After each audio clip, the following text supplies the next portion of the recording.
Hey, what's up, everybody? This is Charles Sabansi. I want to welcome you guys to another episode of the DREAMERSPRO show, where we cover everything from sports, hot topics, classic debates, entertainment, and when we give you guys a fresh perspective on things. And now we see them. And today we got an interesting show for you guys. But before we get into it, please make sure you like the video and subscribe to the channel. Also, if you want to follow me on Instagram, my name is Charles Tabansi. My handle is CTABANZ.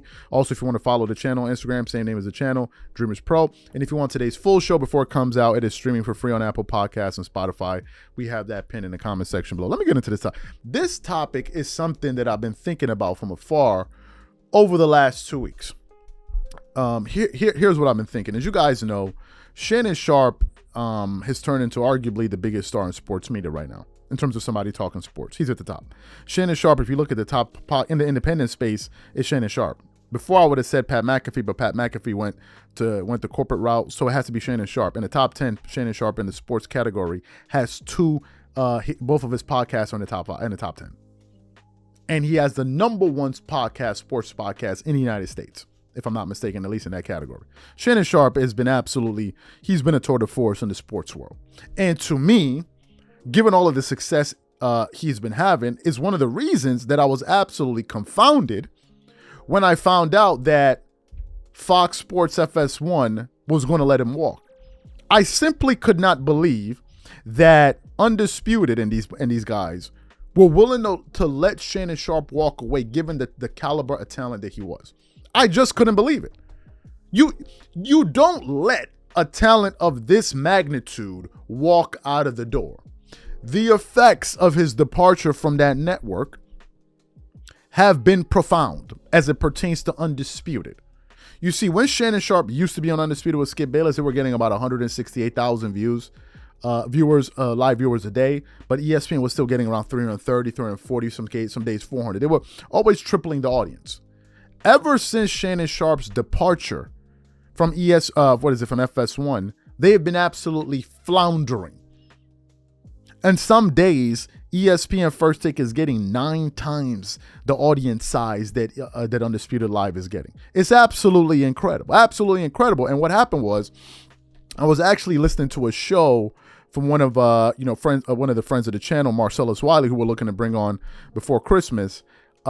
And he did a show that was reacting to some comments that It Is What It Is with Cameron Mace. These are people that I grew up listening to, man. If y'all see this video, man, I was huge fans of these. I grew up to Mace and all these guys. But anyway, they had $1 million worth of game on the show, right? And essentially what happened was they were kind of reacting to what they were seeing take place on Undisputed with Skip Bayless and this new iteration of what they were trying to do. So what we want to do is want to play what they were saying on It Is What It Is. And I want you guys to take a listen to the synopsis that these guys put forward on why they think Skip Bayless is currently struggling. So for those of you who didn't hear that, take a listen to what they had to say on It Is What It Is. How do you feel about this route that Skip is taking? I think Skip is an old head that's just trying to find a way out here, you know. I just think he's just trying to find a way out here. I just seen him on a Instagram post where he was basically begging for somebody to come work with him. I would love for him to be my partner, and I would, but I don't know, I don't really get Skip and Young Money, but shout out to Young Money. They on TV, they doing their thing. So Skip is reaching, bro. Like, I ain't gonna hold you. Skip is reaching, Skip bro. is reaching. No disrespect to Yellow. Yeah, no disrespect to Yellow Beezy or none of that Skip. Like, I think what's going on is that Skip, and I'm gonna pat ourselves on the back. Like us came into this space and started shaking up. And then Stephen A is still #1 on First Take as far as ratings is concerned. And Skip in the back of his brain is like, that's my show. And Shannon ended up leaving Skip. So now Skip is trying to figure out who I could get. In the offseason when he wasn't working, he's like, oh, I'm getting Richard Sherman, or I got Michael Irvin, or I got this person, or, matter of fact, every Friday Lil Wayne is coming on. No disrespect to Lil Wayne, that's my bro too. But I think Skip is such a panic that he's like, yo, who's hot? What's going on? Yellow Beezy? Period. I don't care who Skip get. What athlete, what's the name? It's a new sound in town. It's cultural impact. This cultural impact that's taking place. people want to hear a different outlook on sports. That's why y'all doing y'all thing. You know, people like Gil, it's because it's like they tired of that same old shit hearing for decades, man. The same dry stuff, people that's not connected to the culture, you know, a lot of times. Some people that never played ball. You know what I'm saying? No, the whole thing is I'm totally agreeing with you, but Skip knows that as well. Yeah, so he's trying to get whoever's hip in his brain. But just because they hip, they don't mean they're going to connect with culture. That's the point. That's what I was about to say. Just because you black don't mean you connect. That's a fact. It ain't. Just because you're on TV every day don't mean nothing. connected. Nobody. Why would somebody want to listen to you and listen to your take? It's your take. Do you know what you're talking about? Mixed with some humor? Is it real? Is it raw? That's what people are looking for right now. The difference is we pushing authenticity. That's different. Mm-hmm. So how we talk and how we represent the sports, you know what I mean, is from a regular human, like barbershop talk, how we talk, how we just talk and we debate on, you know, these corporate, they got the questions already set up for you. They got you know, the Cowboys is the biggest team, so we always got to talk about the Cowboys. Oh, this is this way, so we always got to do it this way. This is it. That's why all the got fired. Yeah, they fired everybody. So you heard what they had to say in that soundbite, and I think that they make a lot of good points. Here's what I think, and I'm going to get into an article that I got from Front Office Sports. What I think is this. You know how I mentioned in the beginning of the show that they were undisputed when Shannon Sharpe was there, they were getting about 168, 170,000 viewers a day. And then all of a sudden when he leaves, you see this major bump on ESPN First Take, and then the numbers slip at Undisputed. I'm beginning to think that, and it's going to sound crazy when I say it, I'm beginning to think that Skip Bayless was holding back Shannon Sharpe.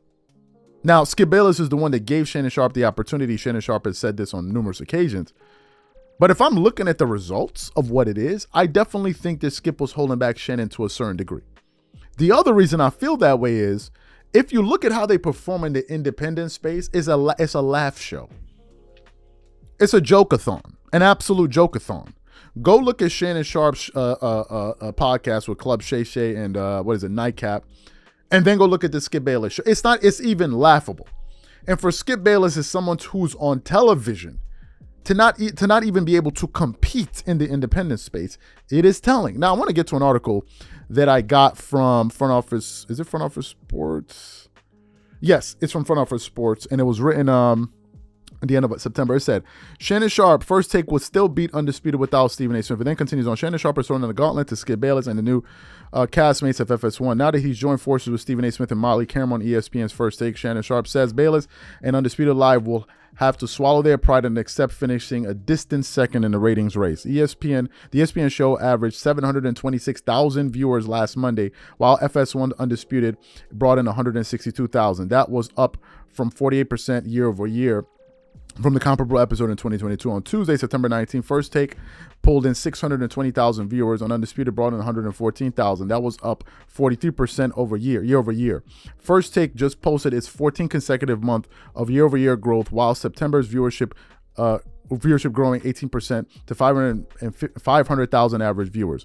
Even if Smith leaves First Take, Sharpe said he and ESPN will still beat his former on-air partner Bayless in the ratings. During his appearance on the Stephen A. Smith Show, Sharpe called out Bayless and his revamped Undisputed cast, including Pro Football Hall of Famer Michael Irvin, Keyshawn Johnson, and Richard Sherman. He said, y'all not going to be better than me and Stephen A. That's not going to happen. I promise you, that's not going to happen. Ever. Sharpe declared. Now, if Stephen A. Smith says, Shannon, I want to go in a different direction, you are still not going to beat me, because Stephen A. is that dude. If Stephen A. ever decided to leave and turn in the reins to me, y'all know that I'm that dude. I'm him. Now the problem y'all got is y'all got two of hims to go up against. Smith acknowledged Sharpe could succeed him on the ratings. Yes. So basically the article goes on to say that, and there's been other days when Shannon Sharpe and these guys have brought a record-breaking numbers when we're talking about 800,000, 900,000 viewers on a particular day. It's been an absolute bloodbath when we're talking about the competition. And to me, I think that they made a major mistake in letting Shannon Sharpe go, and they're seeing it now. Shannon Sharpe is a flat-out star, period, end of story. Period, end of story.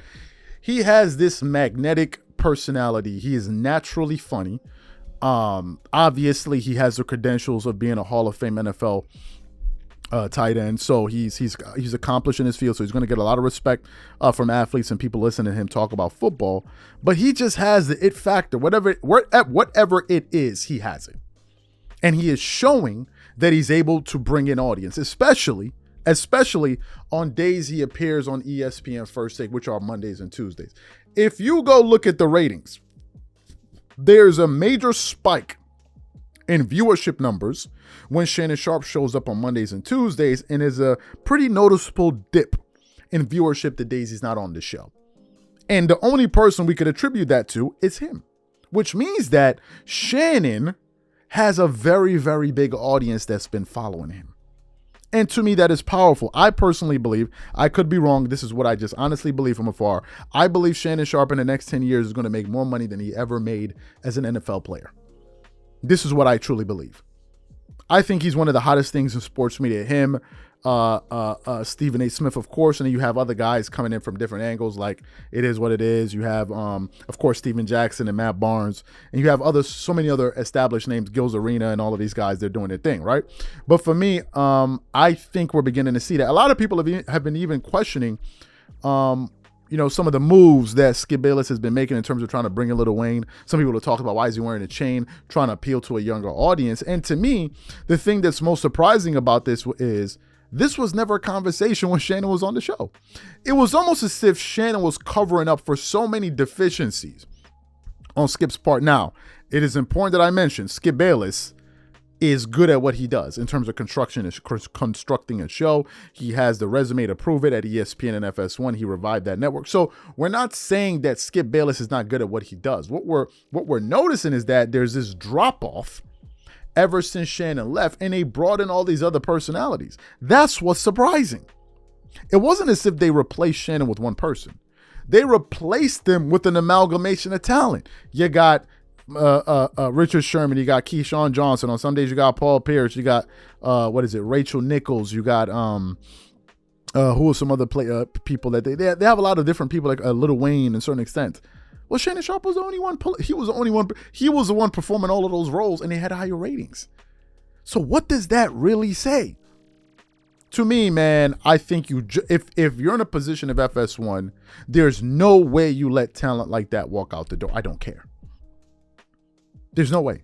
And Stephen A. Smith knew what all of us knew, which was we got to get this guy on this show. And if we knew it, if Stephen A. Smith got him on that show, it was going to be fireworks. And it absolutely was. The first episode that they released on that Friday, heading into the Monday for when they were going to go live, that show on Shannon Sharpe's podcast got about 2 million views just on YouTube. I don't even want to count how many downloads he got and the amount of money he was able to make just in that weekend period. So to me, I think it's something that they're going to regret. And I think Shannon Sharpe's star is going to continue to rise. So what I want to know from you guys is simply this. Do you think that Skip Bayless and these guys made a mistake by letting Shannon Sharpe go? Whatever you guys think, leave your thoughts in the comments. We catch you on the next show. Peace.